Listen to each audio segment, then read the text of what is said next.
আল্লাহ পাক রব্বুল আলামিন ওই কোরআনওয়ালার মর্যাদা কি পরিমাণ দান করবেন।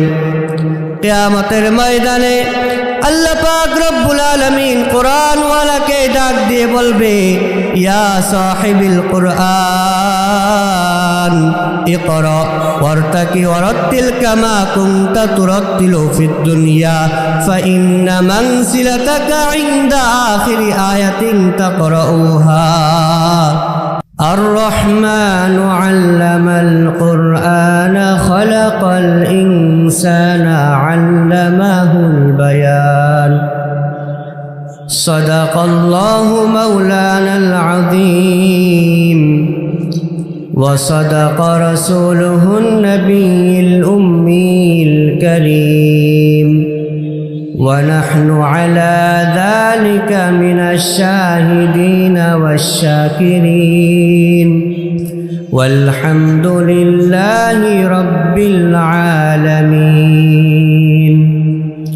الحمد لله আল্লাহ পাকের দরবারে লাখো কোটি শুকরিয়া, যিনি আজকে আমাদেরকে খিদমতুল কোরআন মাদ্রাসা কর্তৃক আয়োজিত একটি দ্বীনি মজমায় উপস্থিত হওয়ার তৌফিক দান করেছেন। এই জন্যে শুকরিয়া আদায় করি আলহামদুলিল্লাহ। আমার সামনে উপস্থিত হয়েছেন আমার সম্মানিত শ্রদ্ধাভাজন উস্তাদ, আমার খুব প্রিয় একজন মানুষ। হুজুরের আলোচনা আমি প্রায় সময় শুনি। হুজুরকে সামনে বসে নসিহত করা, কথা বলা, এটা বেয়াদবি।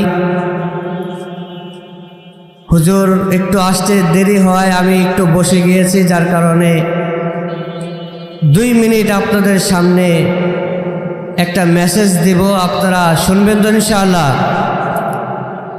হুজুর যদি বেয়াদবি মাফ করে তাহলে আমি 2টা কথা বলবো ইনশাআল্লাহ। আমাদের এই খিদমতুল কোরআন মাদ্রাসা ইতিপূর্বে ছিল হাউলি এলাকায়। দীর্ঘ 9 মাস ওখানে খিদমত করেছি আলহামদুলিল্লাহ। খিদমতুল কোরআন এই নামটা আমার এক ওস্তাদ দিয়েছেন। আমি পরামর্শ চাইতে গিয়েছি, হুজুর আমি একটি দ্বীনি শিক্ষা প্রতিষ্ঠান করতে চাই, কি নাম দিব? হুজুর বললেন, যেহেতু কোরআনের শিক্ষা দিবা, নামটা দাও খিদমতুল কোরআন।